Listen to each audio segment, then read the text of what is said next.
Shalom, this week's Sedra Metzora. Judaism doesn't believe in a caste system where one group of people is more important than another just because of the group that they were born into. People often confuse the tribes as a caste system, especially when looking at the privileges of the Kohanim. The Kohanim are supported by the people and live off the people's largesse.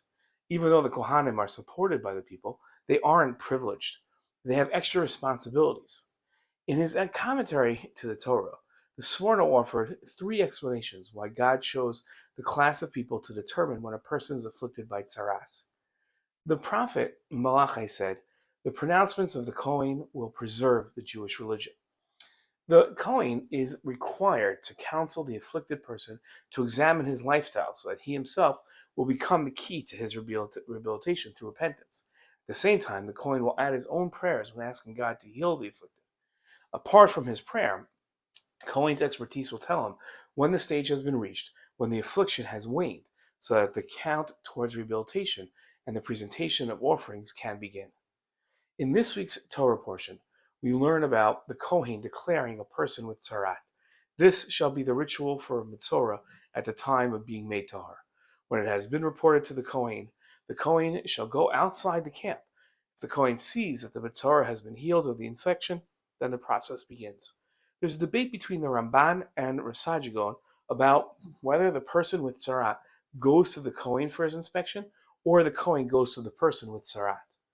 In his commentary on this verse, the Ramban wrote that according to the literal text, it seems that on the day that the Metzora wants to become tahor, he should go to the Kohen for his tara, for the tara can only come by the pronouncement of the Kohen. But later on in the text, it seems that the Kohen goes to the Metzora on the day that he is supposed to become tahor. And under no conditions can the Metzora enter the peoples and go to the Kohen.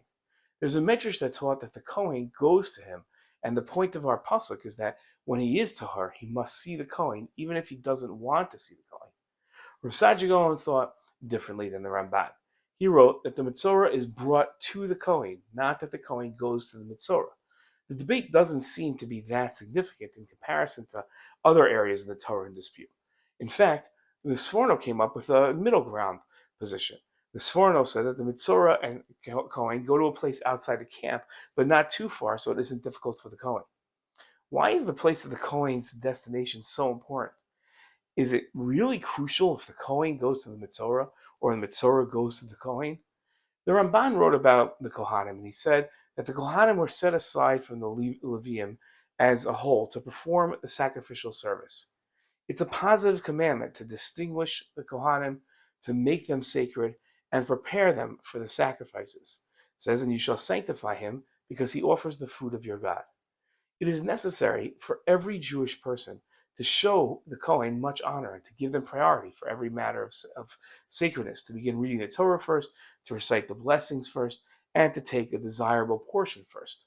The choice of who goes to who, Kohen to Metzora, Metzora to Kohen, is a matter of respect to the Kohen. Rambam wrote that it isn't the Kohen we respect, but rather God, who chose for us to respect the Kohen. Respecting the Kohanim is important and defines who is going to go to who. Shabbat Shalom.